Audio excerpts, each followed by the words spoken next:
World top rankings ఉన్న యూనివర్సిటీస్లో ఎలాంటి IELTS రాయకుండా ఫ్రీ ఎడ్యుకేషన్ అండ్ స్కాలర్షిప్ అందుకోవాలంటే కాంటాక్ట్ విదేశ్ కన్సల్ట్.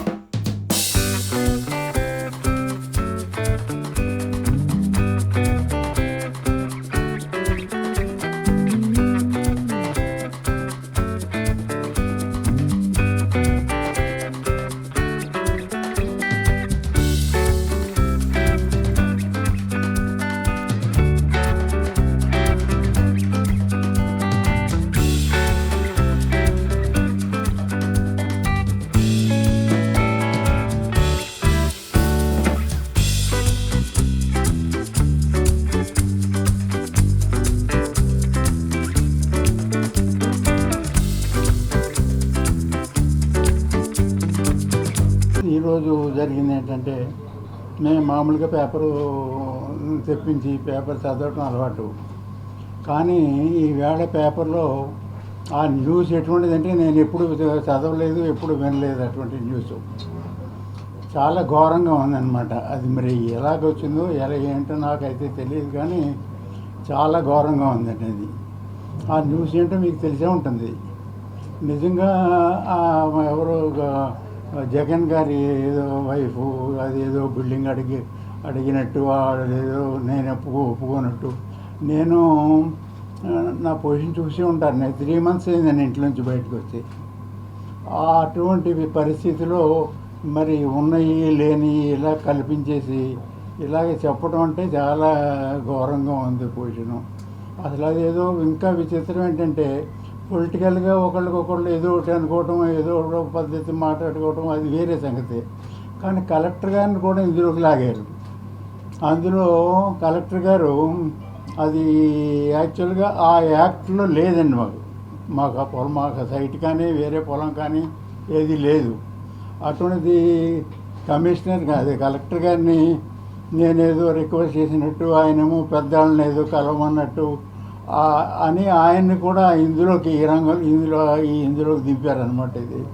ఇందులో ఏమాత్రం నిజం లేదండి, 1% కూడా లేదు. అసలు ఇల్లు అడగటం ఏంటో, నన్ను కలవటం ఏంటో 3 నెలల క్రితం సుమారుగా కలిశారని రాశారు. 3 నెలల క్రితం నేను లేను. నేను హైదరాబాద్లో హాస్పిటల్లో ఉన్నానండి. ఇప్పుడు కూడా నాకు హెల్త్ బాగాలేదు. ఇవాళ కూడా ఏంటంటే, మీ అందరూ వస్తారు కదా, ఒకసారి ఎవరికి కలుద్దాం అనే దృష్టితో రావటం, ఓపిక లేకపోయినా ఒప్పుకున్నా అలాగా కష్టపడి వచ్చానండి నేను. అటువంటి అబాండాలు వేసి అంత న్యూసెన్స్గా ఆ న్యూస్ పేపర్లో రావటం అంటే చాలా అన్యాయం అండి అది. అందుకని మీరేదో ఉన్నట్టు నేను చెప్తున్నాను. ఎందుకంటే నాకు ఏ పార్టీ కాదు, ఏ పార్టీ ఆఫీస్కి వెళ్ళలేదు, ఏ మీటింగ్కి వెళ్ళలేదు, ఏ ప్రెస్ మీటింగ్కి. ఇలాంటి ప్రెస్ మీట్ కూడా ఇదే ఫస్ట్ నాకు. ఇప్పుడు నాకు ప్రెస్ మీట్లు ఇలాంటివి మాకు ఏం లేవండి. ఎందుకంటే నేను అలా పొలిటికల్గా నాకు సంబంధం లేదు. నాకు ఏజ్ 80 సంవత్సరాలు నాకు. అటువంటి పరిస్థితుల్లో మరి ఇలాగ ఎందుకు రాసుకుంటారో ఏం చేస్తే, పాలిటిక్స్లో ఉన్నవాళ్ళు అయితే వీళ్ళు తిట్టుకోవడం, వీళ్ళు తిట్టుకోవడం ఏదో చేసుకుంటారు.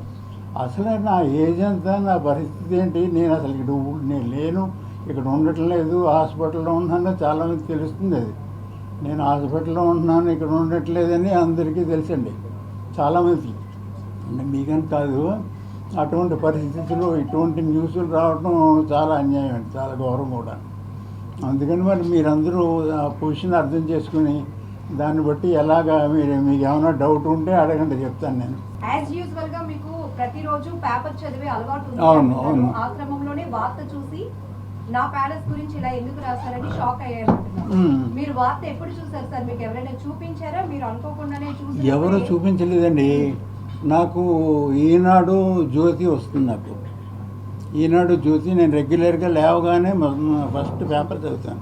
ఆ పేపర్ ఓకే వాళ్ళ కొద్దిగా 10 నిమిషాలు లేట్గా వచ్చింది. అది చూసి ఫస్ట్ మెయిన్ మ్యాటర్ కింద వేసారు దాన్ని. అది చూసిన తర్వాత షాక్ అవడం కాదు, ఎంత ఎలా ఉంటుందండి ఎవరికైనా అసలు పొజిషను. అసలే బయట సబ్జెక్ట్కి దీనికి సంబంధం లేదు. నేనేదో బిల్డింగ్ ఎవరు అడగటం, ఏదో ఇస్తానంటాం, నన్ను ఎవరో ప్రపోజ్ చేయలేదు. అసలు అటువంటి సిచ్యువేషన్ లేదు. అది కాకుండా ఆ బిల్డింగ్ కొంటాము, అమ్ముతానికి ఎవరినో పెద్ద మనుషులు పంపారని రాశారు. నిజంగా ఆ బిల్డింగ్ అడగాలంటే, కొనుక్కోవాలంటే వాళ్ళకి బిల్డింగ్ లెక్క కాదండి. ఇది ఇది పెద్ద చిన్న ఊరికే ఎలివేషన్ పెట్టాను నేను. అది ఎక్కడ మైసూరులో ఎక్కడో డిజైన్ చూసి వైజాగ్కి సూట్ అవుతుందనే దృష్టితోటి నేను మామూలుగా చిన్న ఏరియాలో నేను కట్టాను నేను. అటువంటిది ఆ బిల్డింగ్ కట్టాలంటే ఎవరైనా కట్టుకోగలుగుతారు. ఆ బిల్డింగ్ కట్టడం కష్టమేమీ కాదు. అటువంటిది ఆ బిల్డింగే కావాలి అని కోరుకోవటం ఇటువంటిది మరి ఎందుకు ఎవరు రాశారో ఏమి రాశారో ఆశ్చర్యం ఉండే ఎవరికైనా. మాజీ మంత్రి పొలిట్ ఊరిని రాయలేదు సార్. అయ్యన్న పాత్రుడు గారు ఆపాదించిన ప్రెస్ మీట్ పెట్టారు, దాని ప్రకారం పేపర్లో రాశారు. అంటే మీకు విషయం తెలియజేస్తున్నాం. అది ఆశ్చర్యకరం అండి. ఎందుకంటే నేను ఏ పాలిటిక్స్లో మెంబర్ కానీ ఏ రకమైన ఇది కానీ లేదు. నేను అయ్యన్న పాత్రుడు గారిని ఇంతవరకు చూడలేదు. మీరు కలిసారంట కదా సార్? మీరు కలిసారంట కదా, మీరే సమస్య చెప్పారంట కదా ఆయనకి ఇలా ఉందని చెప్పి. మీరు కలిసారని అంటే భారతి గారు కారులో వెళ్ళిపోతూ మీ ప్యాలెస్ చూసి ఆమె మనసు పడ్డారు, ఈ ప్రపోజల్ మీ దగ్గరికి తీసుకొచ్చారు, బేరసారాలు జరుగుతున్నాయి, మీరు ఒప్పుకోలేదు, మీకు ఏమో నోటీసులు వచ్చాయి అనేది ఆరోపణ వినపడుతోంది. ఇది ఎంతవరకు క్లారిటీ? మీరు కలిశారు అని అయ్యన్న పాత్రుడు గారు అంటున్నారు. అసలు ఆరోపణలు అనేది 100% రాంగ్ అండి. తర్వాత అయ్యన్న పాత్రుడు గారు ఎవరో న్యూస్ ఇవ్వటానికి ఏదో ఇవ్వటానికి అయ్యన్న పాత్రుడు గారిని పేరు వింటుంది తప్ప నేను ఎప్పుడూ ఇంతవరకు చూడలేదు. ఎందుకంటే ఏ పార్టీలో ఏ లీడర్ని ఏదైనా పని ఉంటే మా పిల్లలు ఎవడో చూసుకుంటారు తప్ప నేను ఇంతవరకు చూడలేదు. పైగా ఆ చెప్పిన టైంలో నేను లేనండి, నేను హాస్పిటల్లో ఉన్నాను, ప్రూఫ్ కూడా ఉంది. ఇప్పుడు మీరు మీడియా ముఖంగా ఈ వార్తపై ఏదైతే మీరు షాక్ కి గురయ్యానన్న వార్తపై మీకు మీరుగానే వ్యక్తిగతంగా ఒక క్లారిటీ ఇవ్వాలని మీడియా ముందుకు వచ్చారా? ఏమైనా ఒత్తిళ్లు ఉన్నాయా? ఒత్తిడి నాకేముంటాయండి? నాకు ఏదైనా పార్టీ ఉంటే నాకు ఆ పార్టీ వాళ్ళ తరఫున ఎవరైనా నాకు ఫోర్స్ చేస్తే రాగలుగుతున్నాను తప్ప నాకు దీనికోసం అది కాకుండా మీరందరినీ నేను ఎప్పుడూ ఇలాగా మీట్ నేను చూడలేదండి. పెట్టారు కదా సార్ ప్రెస్ మీట్ రమ్మని. ఏమండి పార్టీకి సంబంధం ఉందా? ఎవరెవరు? వైఎస్ఆర్ పార్టీకి మీకు సంబంధం ఉందండి? వైఎస్ఆర్ పార్టీ నాకు అది ఎవరు సంబంధం లేదు. ఎప్పుడో సుబ్బారెడ్డి గారు మాకు ఏదో వెంకటేశ్వర విగ్రహానికి సైట్ ఇస్తానంటే ఇప్పుడు అబౌట్ 1 year బ్యాక్ ఒక్కసారి కలిశాను అంతే తప్ప నాకు అందులో ఎవరు టచ్ లేదు, ఎవరు కనెక్షన్ లేదు. భారతి మేడం గారు మనుషులు ఎవరైనా ఎవరండి? ఎవరు భారతి మేడం గారు మనుషులు ఎవరైనా మీ దగ్గరికి వచ్చారా? ఎవరు రాలేదండి నాకు.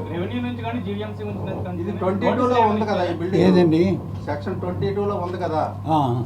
ఇప్పుడే గుర్తుకొచ్చిందండి. ఎంతమంది నుండి ఉందా 22? మీకు ఎలాగ ఈ బిల్డింగ్ కట్టేసి? అసలు 22A అనేది ల్యాండ్ లేదు నాకు.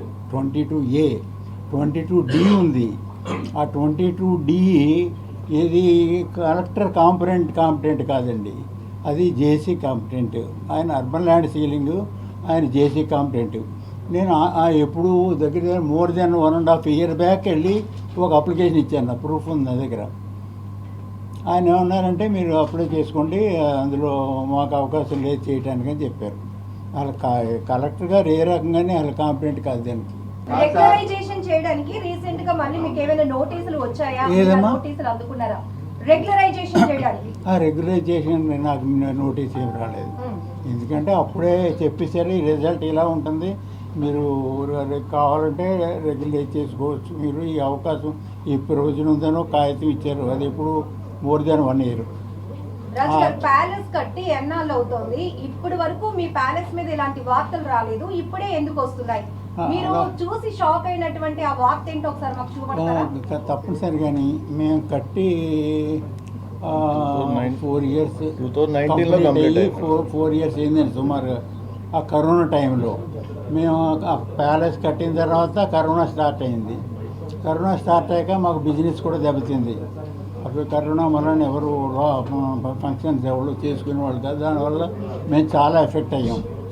అంతే తప్ప మాకు అది కావాలని కానీ ఎవరు కానీ అలా నన్ను అడగలేదు, మరి ఆ పొజిషన్ రాలేదు. మరి ఈ న్యూస్ ఎలా వచ్చిందో నాకు తెలియదు. సార్ ప్రెస్ మీట్ పెట్టాలని ఆలోచన ఎందుకు వచ్చింది సార్? ఏదండి ప్రెస్ మీట్ పెట్టాలని ఆలోచన ఎందుకు వచ్చింది? నాకా ప్రెస్ మీట్ పెట్టాలని ఆలోచన ఎందుకు వచ్చిందంటే మార్నింగ్ నుంచి ఎన్ని ఫోన్లు, ఇంకా వాళ్ళ ఆ నెంబర్లు, ఆ ఫోన్లు, ఆ పేర్లు నేను చెప్పను, ఎన్నో ఫోన్లు వచ్చినాయి. మరి ఎలా తెలుసుకున్నారో నాకు తెలియదు.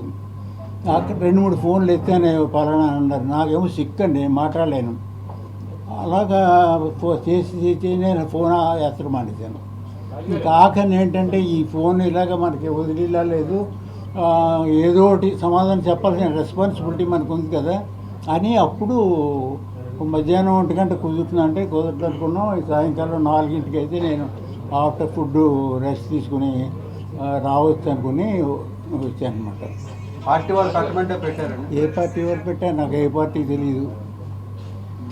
పార్టీకి కానీ ప్రెస్ మీట్కి సంబంధం లేదు. అయ్యన్ పాత్ర గారు ఎలా ఉంటారో మీకు తెలియదు అన్నారు. పేరు అయ్యన్న పాత్రుడు గారు ఆ పలానా పార్టీ ఇదని తెలుసు తప్ప నేను ఆయన ఎప్పుడు చూడటం కానీ ఎప్పుడు మాట్లాడటం కానీ చేయలేదు. పైగా నేను చెప్తున్నాను, ఇంకోటి చెప్తున్నాను, ఎవరైనా పొలిటికల్గా కొంచెం పెద్దవాళ్ళు ఎవరైనా వస్తారు అని అంటే మా ఫంక్షన్ వాళ్ళు ఏదైనా ఫంక్షన్ ఉంది వెళ్ళను. ఎందుకంటే ఏదో మాట్లాడించాలి, మనకి ఆ సబ్జెక్టు తెలియదు, వాళ్ళకి పెద్దవాళ్ళు. ఎందుకంటే నేను అసలు ఇప్పటి వరకు ఏ పొలిటీషియన్ పెద్ద లెవెల్లో వచ్చినా నేను ఇంతవరకు అండి ఆరోగ్యం బాగాలేదు. ఆరోగ్యం బాగాలేదు. తర్వాత మీరు ఎవరు ఇంతవరకు మీరు ఏ మీడియా ముందుకు రాలేదు, ఎప్పుడు ఎటువంటి సమావేశాలు నిర్వహించలేదు, ఎక్కడ మీరు పాల్గొనలేదు. ఏది మీకు ఎవరు కూడా తెలియదు, మీడియా వాళ్ళు కూడా ఎవరు కూడా తెలియదు. తెలియటం అంటే ఇందులో నేనైతే గుర్తుపట్టలేను, కానీ అప్పుడప్పుడు మా పేపర్కి మీరు చందా ఇవ్వండి అని వచ్చిన వాళ్ళు ఉన్నారు. ఎంతో కొంత మేము ఏదో ఇవ్వటం. అయ్యన్ పాత్ర గారు నేను చర్య తీసుకుంటున్నాను. నెక్స్ట్ ఏమైనా యాక్షన్ తీసుకోబోతున్నారా? ఒక్కసారిగా మిమ్మల్ని ఎంత ఆందోళన ఎవరైనా కోర్టు పరంగా ఎలాగా లీగల్గా ఏమైనా యాక్షన్ తీసుకుంటారా? లీగల్గా ఏమన్నా వెళ్తారని అడుగుతున్నాను. లీగల్గా నేను ఎప్పుడు కోర్టుకు వెళ్ళలేదు ఇంతవరకు. ఇప్పుడు వెళ్తారా సార్? ఇప్పుడు వెళ్తారా అయ్యన్న పాత్ర పైన? ఇప్పుడు దేనికి ఇన్ఫర్మేషన్ వేసే ఏదండి ఇప్పుడు మీరు డ్యామేజ్ అయినట్టే కదా, పేపర్లు వేశారు, మరి అంతే కదా. అటువంటి పేపర్లు బోర్డు అని పడుతుంటాయండి. అలా కాదు, అవునండి, మేము క్లారిఫై చేయాలి కదా. అవన్నీ ఎంత 80 సంవత్సరాలు వచ్చేసి ఇంకా ఏ పేపర్లో వేసేసో నేను ఏదో చెప్పేసో చెప్పలేను. కానీ మీరు అందరూ వచ్చారు కాబట్టి మీకు మీ డ్యూటీ ఏంటో మీరు చేయండి. నాకు అది వెయ్యాలా వేయక్కర్లేదా ఏమనేది నాకు తెలియదు. నేనైతే డైరెక్ట్గా నా చేతిలో ఉన్నది కాదు అది. రాజు గారు ఇంకెక్కువగా మిమ్మల్ని ఇబ్బంది పెట్టదలుచుకోలేదు. క్లోజ్ చేసేస్తాం. చివరిగా ఏమైనా చెప్పాలనుకుంటున్నారా? చివరిగా నేను వేరే చెప్పేది ఏముందండి, ఇది అన్యాయం జరిగింది కానీ మరి ఇది ఎలా జరిగిందో పలానా అందులో పేర్లు రాసినంతనే నా పేర్లే చెప్పారా, ఎవరు చెప్పారో, మధ్యలో వాళ్ళ తరఫున వాళ్ళు పేరేసి ఎవరన్నా వేరే వాళ్ళు చెప్పారా అని మాకేం తెలుస్తాయి. కొద్దిగా పేపర్ కూడా నేను మ్యాక్సిమం ఒక అరగంట చదువుతాను మెయిన్ పాయింట్. అంతకంటే పేపర్ చదివి ఓపిక కూడా లేదు నాకు. రాజుగారు పేపర్లో తప్పుడు వార్తలు రాశారు అని మీరే చెప్తున్నారు. అవును, ఆ తప్పుడు వార్తలను ఖండిస్తూ మీరేమైనా ఆ పేపర్ మీద కోర్టు కేసేసే ఆలోచనలో ఉన్నారా? నేను కోర్టులో కేసు వేసే పరిస్థితి ఇవన్నీ నాకు పర్మిట్ చేయదండి బాడీ. కోర్టుకి వెళ్ళాలంటే ఫస్ట్ ఎవడో ఒకడు వెళ్ళాలి, లేకపోతే ఒకసారి ఎట్టండాలి, లేకపోతే ఎవడో లాయర్ని సరైన చూసుకోవాలి, ఇవన్నీ చూసుకోవాలి. అవన్నీ నాకు ఇప్పుడు అలా కోర్టుకి వెళ్ళడం వస్తే సగం మంది కోర్టుకే వెళ్తారు ఊళ్ళో జనం, కానీ అవన్నీ నేను చేయదలుచుకోలేదు. ఇప్పుడున్న పరిస్థితుల్లో మీ ప్యాలెస్ కి భవిష్యత్తులో కనుక ఇబ్బంది వస్తే మీరు కాపాడుకోగలరు ఈ వయసులో? ఇబ్బంది వచ్చినప్పుడు మనం కాలుకి దెబ్బ తగిలినప్పుడు ట్రీట్మెంట్ చేయించుకుంటాం, అంతేగాని మనకి కాలుకి దెబ్బ తగులుతుంది అనుకుని కాలుకు కట్టుకుని వెళ్ళాము. నిప్పు అదే కావచ్చు, అవి చెప్పే పొజిషన్ కూడా నాకు అవి శాంపిల్స్. మీ తరపున ఎవరైనా చెప్పించుంటే బాగుంటుంది. ఏమండి మీ తరపున మీ వాయిస్ అనుకోవాలి కాబట్టి చెప్పించి ఏంటది మావాడికి ఏం అలా మాట్లాడండి. లేదండి, అంటే ఇప్పుడు మా వరకు ప్రాబ్లం ప్రెస్ మీట్ పెట్టడంలో ఉద్దేశం ఏంటి? ఇప్పుడు మీ మీద మామూలు ఎవరి ప్రెజర్ వల్ల ఈ ప్రెస్ మీట్ పెట్టారు. లేదు ఎవరు దాని మీద అయ్యన్న పాత్రుడు భారతీ రెడ్డి అనే వ్యక్తి మీ మీద ప్రెజర్ ఇచ్చి వాళ్ళు పంపించారు, రేపు పొద్దున భవిష్యత్తులో ఈ గాదిరాజు ప్యాలెస్ తీసుకుంటారు అని పెట్టి మీరే వెళ్ళి అయ్యన్న పాత్రుడితో చెప్పినట్టు మాట్లాడారు. ఎవరు మాట్లాడారు? అయ్యన్న పాత్రుడు లేదు అలా ఏం లేదు. అంటే చదవండి ఈ వార్త. చూసాను చదివి లేదు అలా కాదండి, చూడకుండా అంటే అలాగా, మరి చెప్పలేదంటే అలాగా, మరి లేదంటే అలాగా, మరి ప్రెస్ వాళ్ళు కాదు. మరి ఎందుకు మీరు కలిసినట్టు మీరు ప్రూవ్ చేయండి పోనీ. మేమెందుకు చేస్తాం? అవును, మరి మీరే చెప్తున్నారు కదా కలిసా. అవును కరెక్ట్ అండి, మేము అలాగే అయ్యన్న పాత్రుడు గారిని కలిసినట్టు ప్రూవ్ చేయండి పోనీ. మేము చేయడం కాదు. కాదండి, న్యూస్ వచ్చింది మీరే చెప్తున్నారు. మమ్మల్ని క్వశ్చన్ చేస్తారా సార్? కాదు యాక్షన్ తీసుకోవాలి. చేసుకోవాలి కదా సార్ ఇప్పుడు. అలాగే ఎందుకంటే అలాగే సార్ అలా కాదు సార్, ప్లీజ్. ఇప్పుడు అదే అడిగారు కదా, అంటే ప్రూవ్ చేయండి అని. అదే అయ్యని పాత్ర గారిని అడగండి, మేము ప్రూవ్ చేయండి, మీకు మేము చెప్పాం కదా ప్రూవ్ చేయండి అని చెప్పి అయ్యని పాత్ర గారిని అడగండి. లీగల్ గా వెళ్తారా లేకపోతే మామూలు ప్రెస్ గా చెప్తారా చెప్పండి. లీగల్ గా అంటే విశాఖలో మీరు చూసి ఉంటారు గత ఏదండి? మధ్యవర్తి చేతుల్లోకి వెళ్ళిపోయి ఇప్పుడు అవి ఏ పరిస్థితిలో ఉన్నాయో ఎవరు తెలియని పరిస్థితిలో ఉంది. ఇప్పుడు మీ ప్యాలెస్ సంబంధించి కూడా అలా జరుగుతుందేమో అని భయం అందరికి. నాకు భయమేమీ లేదండి, ఎందుకంటే అది చెప్పుకోదగ్గంత ఏమీ కాదు. అది కూడా మేము కట్టేది ఇప్పటికి 10 years అయింది. కానీ ఎప్పుడు నుంచో ట్యాక్స్ కట్టడం అసెస్మెంట్లు అయినా అన్నీ. ఇప్పుడు దానికోసం వచ్చి ఎవరు నాకు దృష్టిలో ఎవరు రారు. అది కూడా ఊరికే లాగేసుకుందాం అని. ఇప్పుడు ఎన్ని రకరకాల కౌర్లన్నీ నిజమని కూడా అనుకోలేము. పేపర్లో ఏదైనా న్యూస్ వస్తే చదవాలి మనం. ఆ పేపర్లో న్యూస్ వచ్చి అన్నీ కరెక్ట్ అని అనుకోలేము. అది ఎలా వచ్చినాయి, ఎవరు వేసారు, ఏం చేశారు అనేది మాకు తెలియదు. కానీ న్యూస్లు రకరకాల పార్టీల మీద రకరకాల న్యూస్లు వస్తుంటాయి. ఇంకా అవన్నీ మనకు అదే పని. అవన్నీ నిజం అనుకుంటే ఎలా అవుతుందండి? సార్ ప్యాలెస్ కట్టినప్పుడు ఈఎల్సీ ల్యాండ్ ఇందులో ఉందని చెప్పి ఆ రోజుల్లోనే కామెంట్స్ వచ్చినాయి, ఉన్నదా లేదా? 22Aలో లేదండి, 22D అంటే అది 100% క్లియర్. అది ఇప్పుడు ఇక్కడ ఉన్న ఆఫీస్ స్టాఫ్, అది జాయింట్ కలెక్టర్ ఆఫీసు, మీరు ఇప్పుడు అందరూ రండి ఇవాళ కానీ రేపు కానీ నేను చూపిస్తాను మా పేపర్స్. 100% క్యాష్ పెట్టి కొనుక్కోండి. అందులో యూఎల్సీ ఉండే అవకాశం లేదు. యూఎల్సీ యాక్ట్ గురించి కూడా నేను చెప్తాను మొత్తం చెప్పమంటే. మీరు ఎవరైనా ఒక 4-5 రండి, పేపర్లు చూడండి. అది ఏమన్నా డిఫరెన్స్ ఉంటే ఇప్పుడు ల్యాండ్ వదిలేస్తాను నేను. వైసీపీ నాయకుడు విజయసాయి రెడ్డి ఉత్తరాంధ్ర ఇన్ఛార్జ్ గా ఉన్నప్పుడు మీ మీద ప్రెజర్ వచ్చిందని వచ్చింది. దాని మీద ఆరోపణ మీద కామెంట్ ఏమొచ్చింది? ఒత్తిడి వచ్చిందని. ఎటువంటి ఒత్తిడి లేదు. అదే ఆయన చెప్పి మనం అవునండి, ఆయన చెప్పిన ప్యాలెస్ సంబంధించి విజయసాయి రెడ్డి గారు ఒత్తిడి చేశారు ఈ ల్యాండ్ ఇమ్మని చెప్పి. అసలు విజయసాయి రెడ్డి గారిని 1-2 కలిసింది కరెక్ట్. అప్పుడు ఒక అది ఎవరది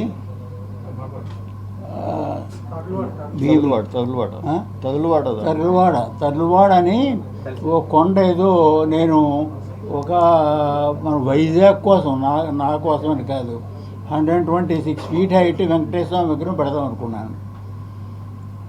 విగ్రహం పెడతాను అనుకుంటే ఆయన దగ్గరికే ఫస్ట్ అప్లికేషన్ ఇచ్చాను నేను. ఇస్తే ఇంకెంత బ్రహ్మాండమైన పని, ఇంతకంటే మంచి పని ఏముంది అని చెప్పి నాకు ఆయన ప్రామిస్ చేశారు. టీటీడీ నుంచి ఒక లెటర్ కూడా వచ్చింది, కలెక్టర్ గారి దగ్గర నుంచి కూడా ఒక 2-3 monthsలో శాంక్షన్ అవుతుందని లెటర్ వచ్చింది. అప్పుడు హ్యాపీగానే ఉన్నాను నేను. అంటే 120 feet ఈ స్వామి గుడి ఎక్కడా లేదు. వైజాగ్కి మంచి ఇది మామూలుగాని. అంటే నేను ఏదైనా చేయాలంటే కొద్దిగా హైలైట్ అవ్వాలి అని కెపాసిటీ ఉన్నా లేకపోయినా. ఆ తర్వాత ఏమైపోయిందో సిక్కైపోయాను. సరే, ఈ అంశం మీద కలిసారండి విజయసాయి రెడ్డి గారిని? ఈ అంశం మీద కలిసారా? ఏ అవసరం? ఈ ప్యాలెస్ విషయం మీద. అసలు ప్యాలెస్ గొడవ రాలేదు, ఇప్పుడు రాలేదండి. ప్యాలెస్ గొడవ ఇప్పుడు రాలేదు. ఆ వెంకటేశ్వర విగ్రహం కోసం సైట్ ఇమ్మని అడిగాను. అది ఆఖరిని డ్రాప్ అయిపోయాను నేను. ఎందుకంటే ఇంకా అప్పటికి హెల్త్ నాకు ఈ లివర్ ప్రాబ్లం వచ్చింది. ఇంకా నేను చేయగలిగే పరిస్థితి లేదు. సహనం చేసి వదిలేస్తే ఎవరో చేయగలిగేది కాదు. అది ఇంకా డ్రాప్ అయిపోయాను. కలెక్టర్ గారు ఇచ్చిన లెటర్ కూడా ఉంది. ఆ ఇష్యూ తప్ప తర్వాత మళ్ళీ ఎప్పుడు ఆయన్ని కలవలేదు నేను. ఎందుకంటే ఎక్కడ కలిసే పొజిషన్ కూడా లేదు, నాకు కలిసే పరిస్థితి లేదు. లివర్ 21D ఇష్యూ కూడా లేదా సార్? 21D ఇష్యూ కూడా లేదు. ఏదండి? 21D ఇష్యూ డి అనేది లేదండి. ఆ ఇష్యూ కూడా లేదు. ఆ ఇష్యూ కూడా లేదు. ఆ ఇష్యూ అంటే చెప్తున్నాను కదా, ఇప్పుడు మాది 21Dలో ఉంది.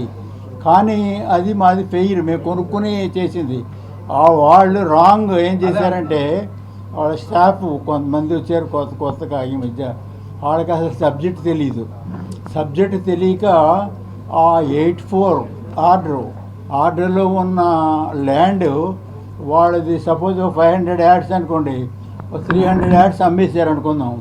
అమ్మేస్తే మిగతా 200 వాళ్ళు అమ్మేసింది మిగతాది ఏమైంది తెలియదు. వాళ్ళు పోయారు పెద్దవాళ్ళు. అది నాది రెస్పాన్సిబిలిటీ అంటారు. అది మీకు అలా చూపిస్తే మొత్తం అలా ఆ స్టోరీ అంతా దానికి తెలుసు. అప్పట్లోనే పేమెంట్స్ చేస్తారండి, దానికి అప్పట్లోనే డబ్బులు చెల్లించారా? ఏదండి డబ్బులు సార్ 100% రిసీట్తో సహా ఉంది. ఇప్పుడు మేము 1997 కొన్నాం. మేము 97లో రిసీట్లు, తర్వాత 97లో 26 ఆర్డర్ ఉంటుంది మీకు తెలుసు. రిజిస్టర్ ఆఫీసులో రిజిస్ట్రేషన్ చేసుకోవాలంటే కంపల్సరీగా యూఎల్సి పర్మిషన్ ఉంటే అది ఎలా చేస్తారు. యూఎల్సి పర్మిషన్ ఎలా వస్తుందంటే డబ్బులు కడితే వస్తుంది. ఓనర్కి డబ్బులు కడితే ఆడికి అమ్ముకునే ఎలిజిబిలిటీ ఉంటే వస్తుంది. అది ప్రతి రిసీట్ ఉంది నా దగ్గర ఉంది. కానీ ఇక్కడ స్టాఫ్ తెలియడం వల్ల, సరిగా ఈ సబ్జెక్ట్ తెలియకపోవడం వల్ల నేను ఎంత చెప్పినా వాళ్ళకి అర్థం కాల. 1.5 year పట్టింది. అది 1.5 year తర్వాత రెవెన్యూ ఉద్యోగులకి ఈ ల్యాండ్ మీద అవగాహన లేక మిమ్మల్ని తప్పుదో పట్టించారు అంటారు.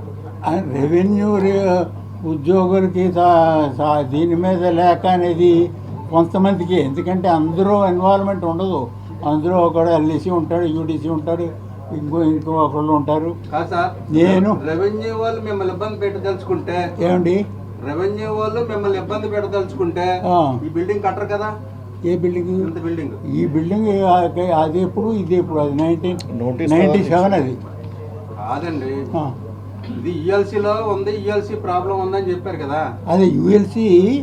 ఇప్పుడు ఎంత విచిత్రం అంటే, ఇప్పుడు ఒక జాయింట్ కలెక్టర్ ఉన్నారు. అంతకుముందు యూఎల్సి ఒకే దానికి ఎక్స్క్లూజివ్ యూఎల్సి ఆఫీసర్ ఉండేవారు. స్పెషల్ ఆఫీసర్, సెక్షన్ ఆఫీసర్ ఎదురు ఉండేది. అప్పుడు ఇలా ఇద్దరు లేరు. అప్పుడు ఉన్న యూఎల్సి ఆఫీసర్ ఎవరు, స్పెషల్ ఆఫీసర్ ఎవరు, ఆయన మా సైట్ డాక్యుమెంటు ప్రతి గజం వేసి ఇది నాన్ సర్ప్లస్ ల్యాండ్ అని మున్సిపల్ కమిషనర్కి రాశారు. మున్సిపల్ కమిషనర్ ఈయనకి రాశారు, యూఎల్సి ఆఫీసర్కి. అంటే మేము ల్యాండ్ రెగ్యులరైజేషన్ ఇదేదో పెట్టుకుంటూ ఉంటాయి. ఆయన రాస్తే ఆయనకి రిప్లై ప్రతి గజం డాక్యుమెంట్ నెంబర్ వేసి మాకు అది ఆయన కాగితం ఇచ్చారు. నేను అదో కాపీ తీసుకున్నాను. నేను ఇంత చిన్న 1% కూడా అందులో డీవియేషన్ లేదండి. ఆ డబ్బులు కట్టాను, అంతా చేశాను. ఇంతకాలం నుండి 22D ఎందుకు మీరు డిలీట్ చేయించుకోలేకపోతున్నారు? అసలు ఇంతకాలం డిలీట్ చేయించుకోవాల్సిన అవసరం ఎప్పుడు రాలేదు. ఎందుకంటే అది ఎప్పుడు వచ్చిందంటే, ఆ జీవో నెంబర్ నాకు గుర్తులేదు. అది రెగ్యులరైజ్ చేసుకోవచ్చు కావాలంటే డబ్బులు కట్టుకుని అని వచ్చాను. ఏంది 1 year 1.5 year అయింది. ప్రతి సంవత్సరం దాన్ని ఎక్స్టెండ్ చేస్తుంటున్నారు కదా సార్. అది ఇప్పుడు ఎలాగ ఉందంటే, అది మా ల్యాండ్లో సర్ప్లస్ ల్యాండ్ లేదు. ఒక స్పెషల్ ఆఫీసరు ఇందులో సర్ప్లస్ ల్యాండ్ లేదు, క్లియర్గా ఉంది అని లెటర్ ఇచ్చినప్పుడు నేను మళ్ళీ వెళ్ళాల్సిన అవసరం లేదు. అయితే ఈ 2-3 సార్లు చూసి పేపర్ అది ఇప్పుడు మన క్లియర్గా ఉందనుకోండి, మనం అసలు దాని జోలికి పోము. అది ఈ మధ్య యూఎల్సీ తీశారు కదా మధ్యలో చాలా కాలం. తీయలేదు, ఎప్పుడు కూడా అది ఉంది. లేదు యూఎల్సీ లేదు. సర్లే పోనండి పెద్ద ఇష్యూ కాదు, ఉందో లేదో. అది మా దగ్గర క్లియర్గా ఉంది కదా అనే దృష్టితో ఊరుకున్నాను నేను. అది పత్రికలో వచ్చింది కదా, ఈనాడులో వచ్చింది కదా. అయ్యన్న పాత్రుడు గారి మీద కానీ ఈనాడు మీద కానీ మీరు ఏమైనా చర్యలు తీసుకుంటారా, లేకపోతే ఎంత ఆపేస్తారా? ఏదండి అసలు అయ్యన్న పాత్రుడు గారు తీసుకున్నారు. తర్వాత ఈ జ్యోతి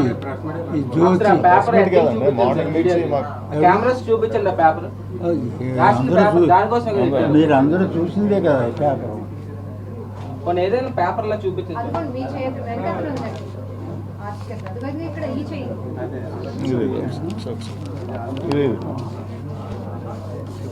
చూపించండి కెమెరా చూపించండి. రాజుగారు చిన్న మాట అండి. చెప్పండి. వాస్తవానికి అయ్యన్న పాత్రుడు గారిని ఎవరు మీతో మాట్లాడలేదు అంటున్నారు. అసలు నేను చూడలేదు ఆయన ఇంతవరకు. చూడలేదు కదా, ఆ. మరి ఎందుకు ఇట్లా మాట్లాడారు? ఏమైనా పొలిటికల్ ఇంట్రెస్ట్ తో అలా మాట్లాడినట్టు అనిపిస్తుంది. ఏ పొలిటికల్ ఇంట్రెస్ట్? నేను ఎవరు ఏ పొలిటికల్? ఆయన అయ్యన్న పాత్రుడు గారు మీతో సంబంధం లేదు. కానీ ఆయన ఎందుకు ఇలా మాట్లాడారు? ఇలాగా వాళ్ళ మనుషులు బెదిరించారు, ఆయన అమ్మమ్మని చెప్పారు, ఇట్లా అని రాశారు అందులో ఆయన అవును రాశారు, పేపర్లో బోర్డు రాస్తుంటారు. ఆయన మాకేం తెలుసండి, పేపర్ రాయడం అది వేరే మీరు సార్. ఆయన చెప్పలేదు. చెప్తేనే వీళ్ళు రాశారు. ఎవరు? అయ్యన్న పాత్రుడు గారు మాట్లాడితేనే పేపర్లో రాశారు. నిజమేనండి, అయ్యన్న పాత్రుడు గారు చెప్పారని పేపర్లో రాస్తే అది చూసి ఆయన చెప్పారని అనుకుంటాం మనం. అంతేగాని అందులో బోర్డు మంది ఉంటారు, అందులో ఎవరో ఒకడు పేరు వేస్తారు, ఒకడు నోరు పేరు వేస్తారు, ఇంకొకడికి జడిసి ఆడ పేరు పెడితే నాకేం ప్రాబ్లం వస్తుంది అనుకుంటారు. అవన్నీ రకరకాల అవన్నీ మాకు ఏం తెలుస్తాయి సామాన్యుడికి, మాకు సామాన్యుడికి ఏం తెలియవు అటువంటి. మీ బిల్డింగ్ గురించి రాశారు కదా, మరి మీరు ఏ ఉద్దేశంతో ఆయన ఇలా మాట్లాడినట్టు అనుకుంటున్నారు సార్ మీరు? ఆయన ఏ ఉద్దేశంతో అనేది మాకేం తెలుస్తుంది. నేను అసలు కనపడుతుంది కదా, నేను అసలు హాస్పిటల్ నుండి ఊళ్ళోనే లేను. మా దగ్గర ఈ హాస్పిటల్ రికార్డు కూడా ఉంది కావాలంటే. 3 వారాల క్రితం అన్నారు. 3 వారాల క్రితం నేను బాపూజీ గారు అని హాస్పిటల్ హైదరాబాద్ న్యాచురోపతి ఆయన దగ్గర ఉన్నాను. అందుకని ఆయన ఎవరో 3 వారాల క్రితం అనుకున్నారు, 5 వారాల క్రితం అనుకున్నారు, నాకేం తెలుస్తుంది. అసలు 3 వారాల కింద అనుకున్నారు అనేది విచిత్రం నాకు. అంటే నేను లేనప్పుడు కూడా ఇటువంటివి వస్తున్నాయా ఏంటని. అందుకని అవన్నీ ఇక నాకంటే మీకు బాగా తెలుసు. అయితే ఏంటంటే నాతో అనిపించాలని మీరు అనిపించడమే తప్ప. అట్లా ఏం లేదు సార్.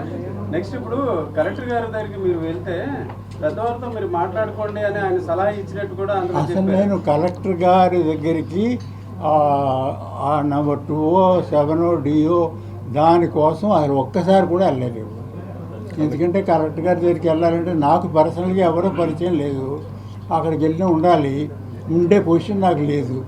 అందుకని ఈ కలెక్టర్ గారిని నేను అసలు ఈ ఇష్యూ గురించి అది అంటే తప్పుల్లో అది ఇంకా తప్పు. ఎందుకంటే కొన్ని పొలిటికల్గా అంటే ఏదో వీళ్ళు అనుకుంటారు, ఏం చేస్తారు, అదంతా వేరే.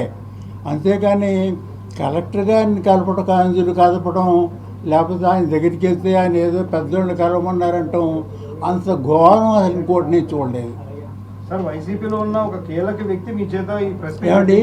వైసీపీలో ఉన్న ఒక కీలక వ్యక్తి మీతో ఈ ప్రెస్ మీట్ పెట్టించారని చేసి మరి ఇంకా అందరూ కీలక వ్యక్తులే, మరి రాసుకోవడానికి ఏముంది? అంటే మీరు రాజుగారు వెనకదుని నడిపిస్తున్నారని చెప్పేసి అంటున్నారు. ఎవరండి?